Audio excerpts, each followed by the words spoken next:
Imagine the art world of the early 16th century. It was a time dominated by giants. Think of Leonardo da Vinci, Raphael, and the early works of Michelangelo.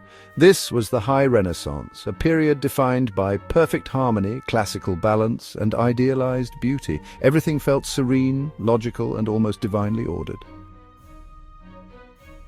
But what happens when perfection is achieved? Where do you go from there?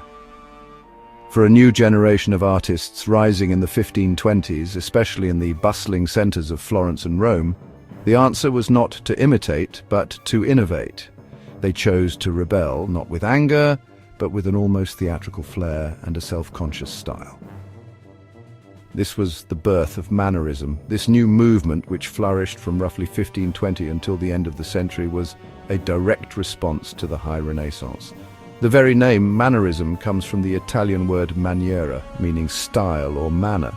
These artists were obsessed with developing their own unique, sophisticated maniera. They weren't just painting religious scenes or portraits, they were showcasing their incredible skill, their intellectual prowess, and their refusal to be bound by the old rules. The foundational principle of High Renaissance art was harmony.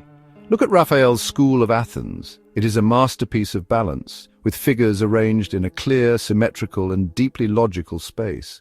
The compositions were often pyramidal, drawing the viewer's eye to a central, stable point. The goal was a kind of idealized naturalism, a vision of the world more perfect and orderly than reality itself. This was the gold standard, the seemingly unsurpassable peak that young artists in the 1520s had to confront. The challenge was immense. How can you follow in the footsteps of a movement that claimed art had already achieved perfection? Mannerist artists chose a radical path. Instead of pursuing naturalism, they embraced artificiality and exaggeration. They deliberately rejected the simple, stable compositions of the previous generation. Imagine taking a perfectly balanced pyramid of figures and giving it a sharp push. That's the feeling of a Mannerist composition. They preferred crowded, complex, and often asymmetrical arrangements. The sense of a clear, single focal point often dissolved, forcing the viewer's eye to wander across the canvas, navigating a web of interacting figures and competing points of interest. This created a sense of visual tension and intellectual engagement, a puzzle to be solved rather than a simple truth to be absorbed. One of the most recognizable hallmarks of the Mannerist style is its treatment of the human form. Mannerists deliberately distorted it for expressive effect.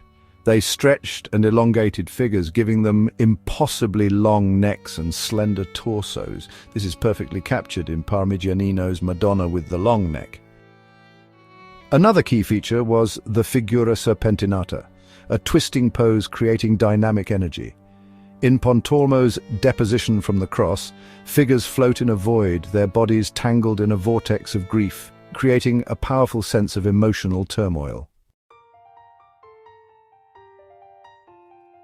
As Mannerism quickly spread across Italy and later Europe, it was embraced by some of the most celebrated artists of the time, who gave the style its distinctive character.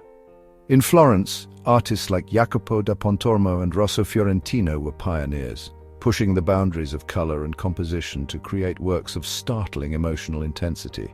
In Rome, Parmigianino perfected the elegant, aristocratic style that would become so influential. As the style matured, it found a magnificent home in Venice in the hands of Paolo Veronese.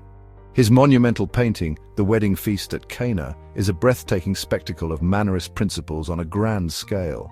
The canvas is crowded with over 100 figures, dressed in lavish contemporary Venetian costumes rather than historical biblical attire. The composition is a whirlwind of activity, color, and luxurious detail. The legacy of Mannerism is profound because it fundamentally changed the relationship between the artist and their work.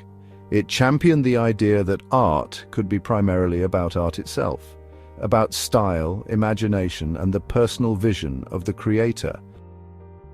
This was a revolutionary concept. By breaking the sacrosanct rules of proportion and perspective, Mannerists opened the door for future artists to experiment more freely. The emotional intensity of El Greco in Spain, the dramatic lighting of Caravaggio, and the dynamic energy of the Baroque all owe a debt to the Mannerist willingness to prioritize expressive power over literal reality.